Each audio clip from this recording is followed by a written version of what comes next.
What if Germany had invaded Britain in wwII? Imagine waking up in London to the sight of Nazi flags fluttering over Big Ben, German troops marching down Oxford Street, Churchill silenced, the fate of freedom in Europe, hanging by a thread. But this isn't just fiction. This was almost our reality in 1940. What if Hitler's most ambitious plan, Operation Sea Lion, had succeeded? How different would our world be today? Get ready, because we're diving deep into one of history's greatest what-if moments, Germany invading Britain during World War II. In the summer of 1940, the world teetered on the edge of a nightmare. France had fallen with shocking speed. The Nazi war machine, unstoppable across the continent, stood at the English Channel, staring across just 20 miles of water to Britain. For the first time in over 900 years, the British Isles faced the real possibility of invasion. And Hitler, riding high on his victories, was preparing his boldest move yet, Operation Sea Lion. But let's rewind for a second. How did we get here? After blitzing through Poland, Denmark, Norway, Belgium, the Netherlands, and finally France, Germany was at the height of its military power. Hitler believed that Britain, now standing alone, would sue for peace. But when Prime Minister Winston Churchill famously declared Britain would never surrender, Hitler realized that if he wanted to dominate Europe completely, he'd have to finish the job. Enter Operation Sea Lion, Germany's planned amphibious invasion of Britain. The objective was simple in theory, terrifying in practice: cross the English Channel, establish beachheads along England's south coast, and march on London. Hitler imagined the British government collapsing within weeks and the Nazi flag flying over Westminster. But military theory rarely matches reality. First, let's look at Germany's capabilities. The Luftwaffe, Germany's air force, was formidable. Its Stuka dive bombers and Messerschmitt fighters had crushed enemy forces in Europe. Hitler believed that if the Luftwaffe could wipe out Britain's Royal Air Force, RAF, the rest would fall like dominoes. Air superiority was the key condition for the invasion to proceed. Yet, Germany's navy, the Kriegsmarine, was a very different story. The Kriegsmarine was no match for the mighty Royal Navy. After the costly battles of Norway earlier that year, Germany had lost many of its surface ships. It had powerful U-boats, but submarines are no good for protecting an invasion fleet full of slow-moving barges and troop carriers. Unlike France, where tanks could roll across land borders, invading Britain meant putting tens of thousands of soldiers into boats, crossing hostile waters, and landing them on heavily defended beaches. The Kriegsmarine simply couldn't guarantee their safety. Meanwhile, Britain, though battered, was far from broken. Its navy remained the most powerful in the world. The Royal Navy could easily intercept slow-moving German barges and destroy them before they reached the shore. Then there was the RAF, which during the crucial summer of 1940 fought tooth and nail to maintain control of British skies in the famous Battle of Britain. Despite losing planes and pilots at an alarming rate, the RAF, with its advanced radar systems and skilled leadership, held firm. In fact, Hitler underestimated just how hard the RAF and the British spirit would fight. And we can't forget Britain's coastal defenses. From concrete pillboxes and barbed wire to hastily trained Home Guard units, the British had been feverishly preparing for invasion. Civilians were trained to fight. Beaches were mined. Key roads were rigged for demolition. Britain might have been an island, but it wasn't isolated. Intelligence networks, supply chains from its empire, and American sympathy gave it a fighting chance. But what if the Luftwaffe had succeeded? If Germany's air force had destroyed the RAF and taken control of the skies, the balance might have shifted. Without air cover, the Royal Navy would have been vulnerable to bombing runs as it tried to intercept the invasion fleet. German paratroopers could have seized key positions inland, creating chaos. The British government, facing an invasion on the beaches and bombs raining down from above, might have been forced to evacuate London or even flee to Canada to continue the fight from afar. Still, it wouldn't have been easy. Even with air superiority, the logistical nightmare of crossing the Channel remained. German forces were not prepared for a major amphibious assault. They lacked specialized landing craft and had to rely on converted river barges, which were slow, unstable, and highly vulnerable. A single storm could scatter the invasion fleet and doom the operation. And then, there's timing. Hitler's attention was already turning eastward toward his next great obsession, the Soviet Union. Every week delayed gave Britain more time to prepare and strengthen its defenses. Even Hitler seemed unsure. He postponed Sea Lion several times, unable to decide whether the risk was worth it. By October 1940, with winter storms approaching and the RAF still intact, the plan was indefinitely shelved. But let's pause and imagine for a moment. What if he hadn't waited? What if, in the late summer of 1940, Germany had gambled it all and launched Sea Lion despite the risks? Picture it. Dawn breaking over the English Channel, thousands of German troops crammed into barges, Luftwaffe bombers screaming overhead, Royal Navy destroyers racing toward the invasion force, British coastal defenses bracing for the worst, civilians ready to resist, Churchill preparing to make his last stand in Parliament. A battle not just for Britain, but for the soul of the free world. This is where our story truly begins, on the foggy shores of southern England, as the greatest invasion in British history looms on the horizon. Would Germany succeed where Napoleon and the Spanish Armada failed? Or would Britain hold the line against the darkness once again? In the next part, we'll dive straight into the chaos, the beaches ablaze, the skies alive with dogfights, and a nation fighting for survival. Stay tuned, because history could have taken a very different turn. It's September 1940. The early morning fog clings to the cliffs of Dover, masking an invasion fleet that churns its way across the English Channel. German barges, escorted by a ragtag group of hastily assembled destroyers and dive bombers, slice through the waters. Above, the Luftwaffe darkens the sky, pounding British defenses along the coast. Operation Sea Lion has begun. On the beaches of Kent and Sussex, the first waves of German soldiers hit the sand. Explosions rip through the coastal defenses, bunkers collapse, and machine gun fire crackles through the salt air. But the British are waiting. The regular army, though weakened by the Dunkirk evacuation, fights fiercely. Beside them, the Home Guard, civilians turned weekend warriors, stand their ground. These men, many too old or too young for active duty, were armed with little more than rifles from the last war and improvised weapons. But they had something Hitler's soldiers lacked, an unbreakable resolve to defend their homeland. Fighting spills into the rolling countryside of Kent and Sussex. Villages become battlegrounds. Hedgerows and forests conceal ambushes and sniper nests. Church bells ring out coded warnings. Across the fields, British tanks engage German panzers in brutal confrontations, each side grappling for control of vital crossroads and supply lines. But the battle isn't fought by soldiers alone. Behind enemy lines, the British people wage a silent war of resistance. Rail workers sabotage train lines transporting German supplies. Farmers spike their own fields to cripple German vehicles. Even school children become lookouts, relaying troop movements to the Home Guard. And in the shadows, a more dangerous war is unfolding, one of espionage and deception. British intelligence, the legendary MI5 and MI6, launch a campaign of misinformation and counter-sabotage. Double agents feed false information to the Germans, convincing them to divert forces to less critical areas. Secret radio broadcasts spread confusion among the invaders, while the Special Operations Executive organizes daring raids to cut communication lines and blow up bridges. But despite the valiant defense, the situation grows grim. German forces, though suffering heavy casualties, begin to push inland. Dover falls. Brighton is bombed into rubble. Rumors swirl through London. The Germans are only days away.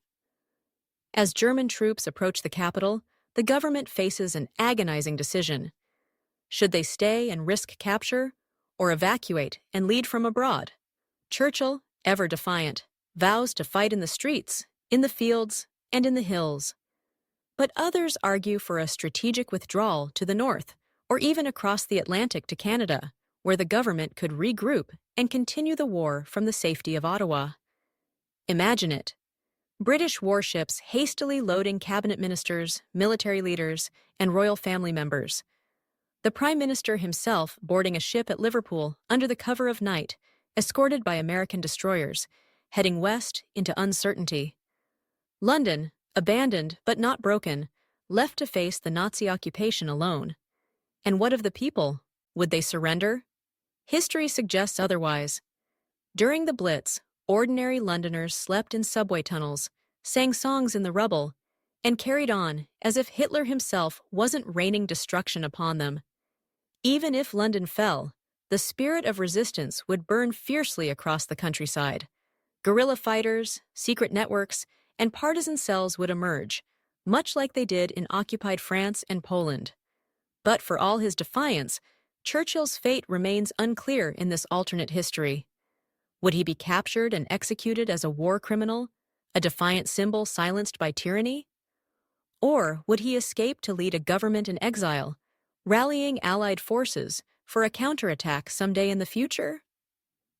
Either way, his speeches, his fierce oratory that rallied a nation, would echo across the waves and through the ages as a cry against oppression. The morale of the British people, while battered, would not be extinguished overnight. Even in defeat, they would resist. Stories of rebellion would spread from farmhouses to factories. Underground newspapers would urge defiance. Smugglers would ferry supplies across the channel, keeping the spark of freedom alive. And what about the Allies? Would America step in sooner, recognizing the threat of a Nazi-controlled Britain just across the Atlantic? Would Canada and Australia rally to defend what remained of the empire? Or would isolationist voices in the U.S. warn against entanglement in Europe's endless wars, leaving Britain to fight alone? The fall of London, had it happened, would have been a seismic shift in world history. A blow not only to Britain, but to the entire free world. The beacon of democracy dimmed, perhaps extinguished, at least for a time. But let's not forget, Britain's story is one of resilience. This island nation survived the Spanish Armada, Napoleon's ambitions, and countless other threats. The British people, even under occupation, would have never stopped fighting, whether from the shadows of their homeland or the safe havens of their empire abroad.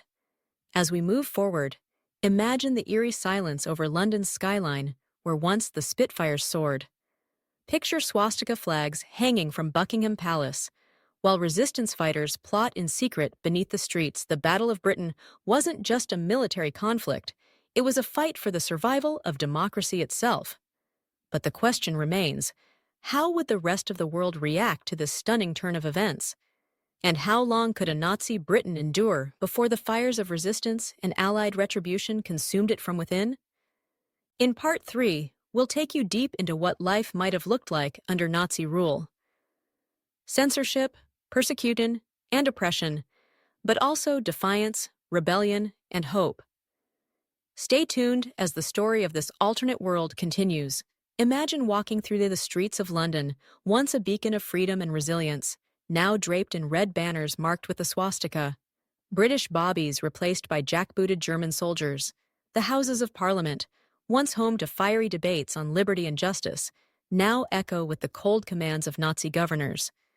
This isn't a dystopian novel. In our alternate reality, this is Britain under German occupation. Life for ordinary Britons would have changed overnight. Gone were the freedoms of speech, press, and assembly. Newspapers like The Times and The Guardian would have been shut down or repurposed into Nazi propaganda outlets, publishing headlines praising Hitler's liberation of Britain. The BBC, once the voice of a free people, silenced. In its place, German-controlled broadcasts, spreading lies about a new European order. Censorship would choke daily life. Books by Jewish authors, political dissidents, and even beloved British writers like George Orwell would be banned, burned in public squares. Schools would be forced to teach Nazi ideology, rewriting British history to glorify the Third Reich. Children would be indoctrinated, learning to salute Hitler instead of singing God Save the King. But oppression didn't stop at the mind. It targeted the body and soul of the British people. The Gestapo, Hitler's secret police, would have hunted down anyone suspected of defiance. Jewish families, once safe in Britain, would face deportation or worse. Intellectuals, trade union leaders, and political activists, especially those aligned with socialism or liberalism, would be arrested, tortured, or executed.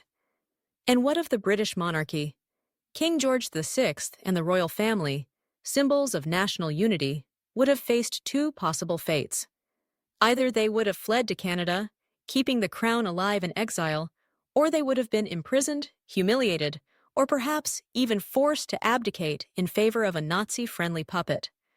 Buckingham Palace could have become the seat of a Reichskommissar, its gates guarded not by the Queen's Guard, but by Nazi troops. The Union Jack would vanish from public view, replaced by the Nazi eagle. Britain's cultural symbols, Shakespeare, Churchill's speeches, the Magna Carta, would be systematically erased from public consciousness. Nazi ideology would rewrite what it meant to be British, replacing centuries of democratic evolution with fascist conformity. Economically, the island would become a cog in Hitler's war machine. British factories would be commandeered to build weapons, tanks, and planes for the Third Reich. British workers, under strict control, would face long hours, poor conditions, and relentless quotas. Some might be shipped to the continent as forced labor, building fortifications and roads for Nazi expansion. Rationing, already harsh during wartime, would become even more brutal. Food and fuel would be diverted to support the German war effort. The British people, now second-class citizens in their own land, would struggle to survive as supplies grew scarce and inflation soared. But even in this darkness, sparks of resistance would flicker. Across the countryside and hidden within cities, brave men and women would refuse to bow. Underground newspapers, handwritten, mimeographed, and secretly distributed, would spread truth and hope where Nazi propaganda tried to sow fear. Headlines would recount German losses, Allied victories, and acts of defiance across Europe. Secret radio broadcasts, often powered by hidden generators, would beam messages from exiled British leaders in Canada or America, as well as from the BBC's clandestine transmissions. These voices would remind the people that the world hadn't forgotten them, and that liberation was possible. Resistance movements, much like the French Maquis or Polish Home Army, would form throughout Britain. Former soldiers, factory workers, students, and housewives alike would take up arms, sabotage railways, blow up German supply depots, and assassinate Nazi officers when the opportunity arose. Forests and abandoned buildings would become meeting points for these underground fighters. The spirit of Robin Hood and King Arthur reborn, not in myth, but in desperate reality. Churchill, whether in exile or martyred in the early days of the invasion, would become a legend, his speeches turned into rallying cries, whispered in alleyways and bunkers. Phrases like, "We shall never surrender," would inspire new generations of fighters who refused to accept a world ruled by tyranny. But make no mistake, life under Nazi rule would be brutal. Curfews, public executions, and random arrests would keep fear alive. Entire villages might be destroyed in retaliation for acts of resistance, as they were across occupied Europe. Friends and neighbors could be coerced into betraying each other to survive. Paranoia would haunt daily life, but so too would resilience. In many ways, Britain under Nazi occupation would resemble other conquered lands, but with one key difference. Britain had an empire, and that empire was not yet lost. Canada, Australia, India, and other territories would remain out of Hitler's grasp. From these distant lands, the fight for liberation would continue, fueled by British determination and American support. The question is, how long could the Nazis hold Britain?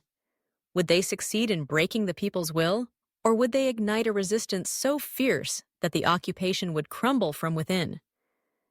In the next part, we'll explore how this alternate history affects the rest of the world. What happens when the world's most powerful democracy falls into Nazi hands? Does America step in? Does the Soviet Union stand alone against Germany? And could Hitler have created an empire stretching from London to Moscow? Stay with us as we dive deeper into the global consequences of a Nazi-occupied Britain. The fall of Britain would not have been just a local disaster. It would have sent shockwaves across the entire world. A Nazi-controlled Britain changes everything. America's closest ally silenced. The last free nation in Europe crushed. What happens next in this alternate history? The consequences are as chilling as they are far-reaching. Let's start with the United States. In our real timeline, Britain served as the unsinkable aircraft carrier of the West, a vital outpost for American supplies, troops, and strategy.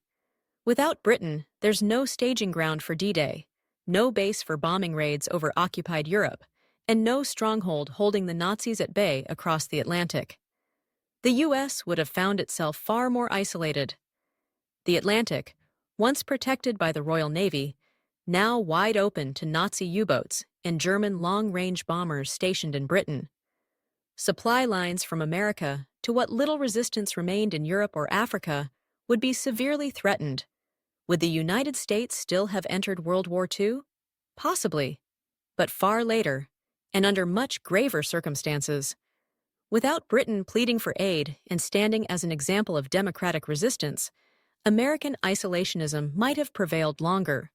The attack on Pearl Harbor might still have forced America into war with Japan, but with Britain fallen, would Roosevelt have been able to convince the American people to also fight a war in Europe? The Nazis could have consolidated their power, building a fortress continent stretching from Lisbon to Moscow. Speaking of Moscow, what about the Soviet Union? In our real timeline, Hitler made his fatal mistake in 1941 by launching Operation Barbarossa, opening a devastating two-front war against the Soviets while still embroiled with Britain. But if Britain had fallen, Hitler could have turned his full attention eastward. No need to divert planes and resources to defend against British bombers. No fear of a Western front. The Soviet Union, facing the full might of the Nazi war machine without any Western distraction, might have been crushed. Without the British Lend-Lease supplies flowing through Iran and the Arctic convoys, Stalin's forces would have been far less equipped to withstand the German assault. Moscow might have fallen. Leningrad might have been destroyed.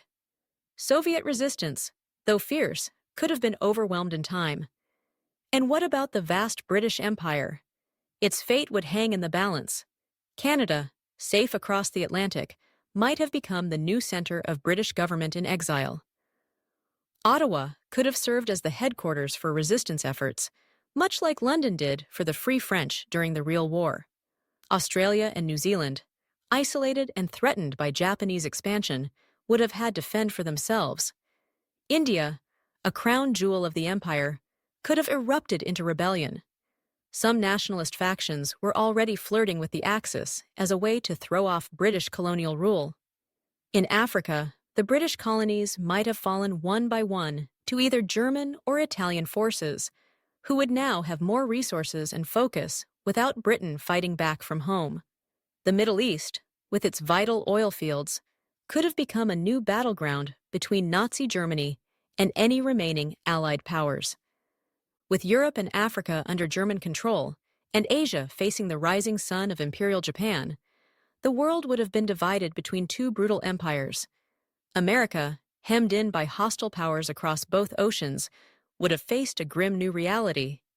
And eventually, Germany's gaze might have turned west. It's chilling, but worth asking. Would Hitler, after conquering Europe, have set his sights on the United States? In his writings, Hitler expressed contempt for American democracy, but also recognized America's industrial might. Would he have launched a long-range bomber program capable of reaching New York? Would he have tried to deploy submarine-launched missiles against the East Coast? Or would he have worked through espionage and sabotage, destabilizing the U.S. from within before attempting anything so daring? Then there's the atomic bomb.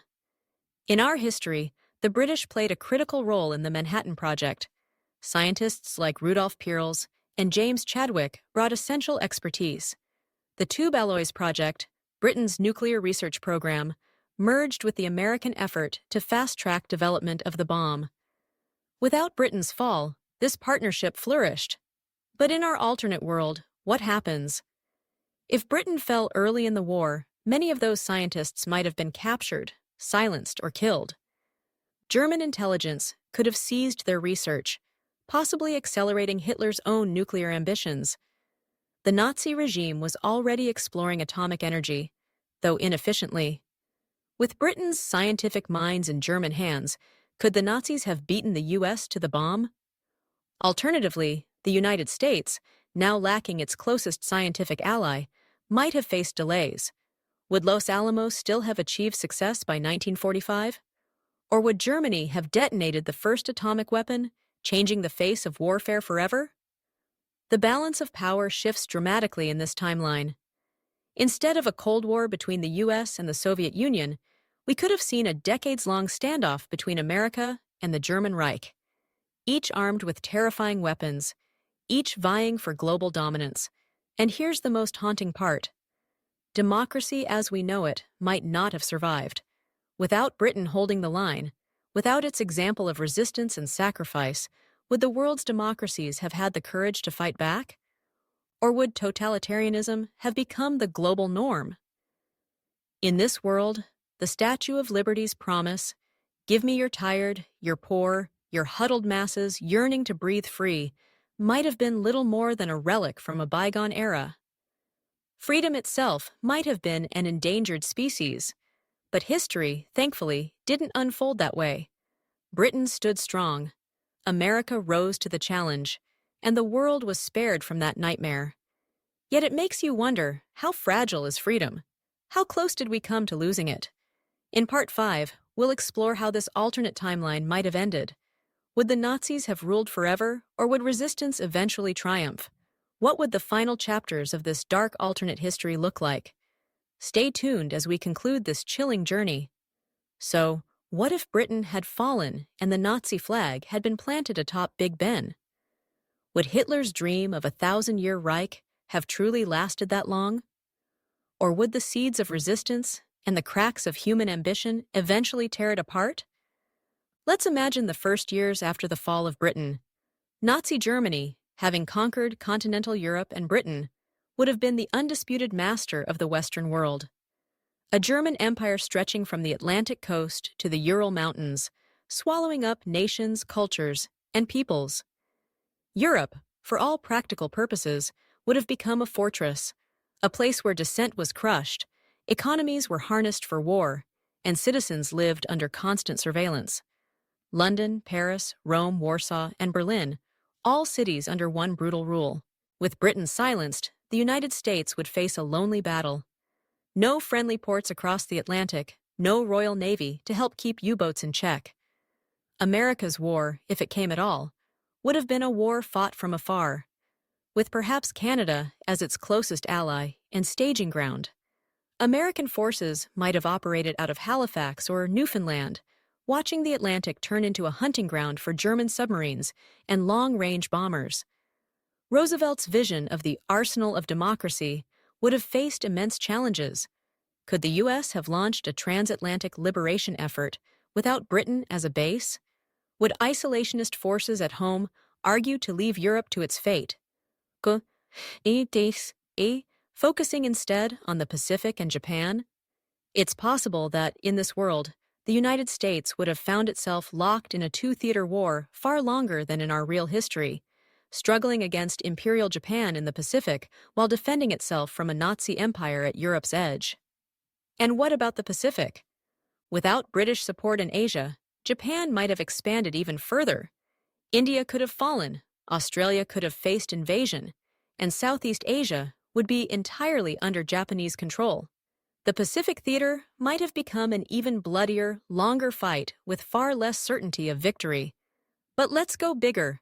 Suppose Germany and Japan solidify their respective empires, Europe and Africa under Nazi rule, Asia under Japanese dominance. The world would be split between two colossal fascist empires, with the United States and the remnants of the British Commonwealth standing alone.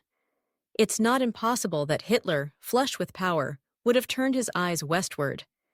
His scientists developing long-range rockets capable of striking New York or Washington, his Navy building aircraft carriers, and battleships to challenge U.S. naval supremacy.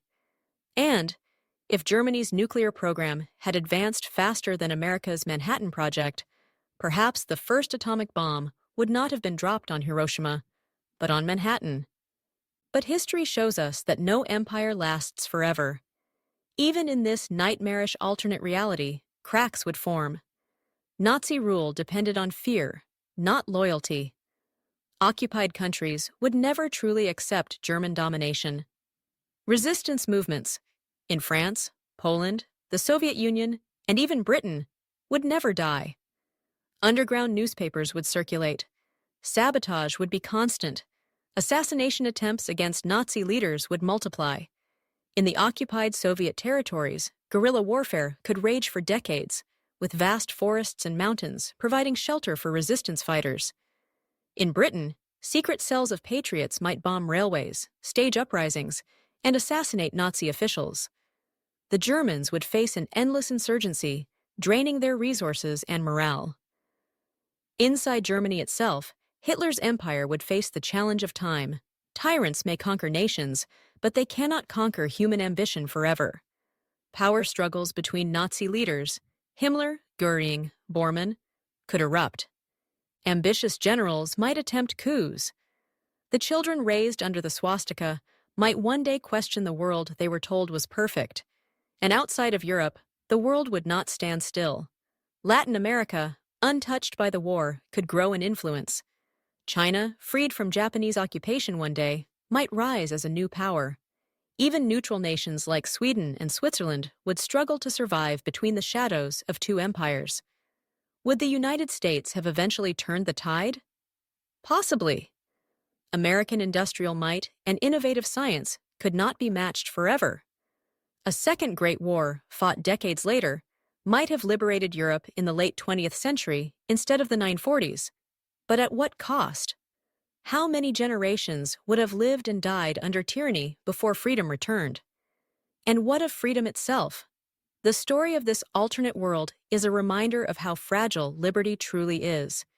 History is not a straight line toward progress. At several moments in the 20th century, freedom teetered on the edge of extinction. If one battle had gone differently, if one leader had hesitated, if one defense had crumbled, the world we know today could be unrecognizable. It wasn't destiny that saved democracy. It was choice. The choice of nations and individuals who refused to submit. The choice to fight against impossible odds. And those choices were made not just by presidents and prime ministers, but by soldiers on the beaches, pilots in the skies, and citizens hiding typewriters and radios in their basements. If Germany had invaded and conquered Britain, history could have spun wildly off course. But one thing is certain, even in the darkest timeline, the human spirit would fight for freedom. Maybe not right away, maybe not without terrible suffering, but tyranny never lasts forever. And the fight for liberty would burn on, in Britain, in Europe, and across the world. And now, we turn the question to you. What do you think would have happened if Germany had truly invaded and conquered Britain? Could the world have survived under the Nazi shadow, or would the fires of resistance have eventually burned that empire down? Drop your thoughts in the comments below.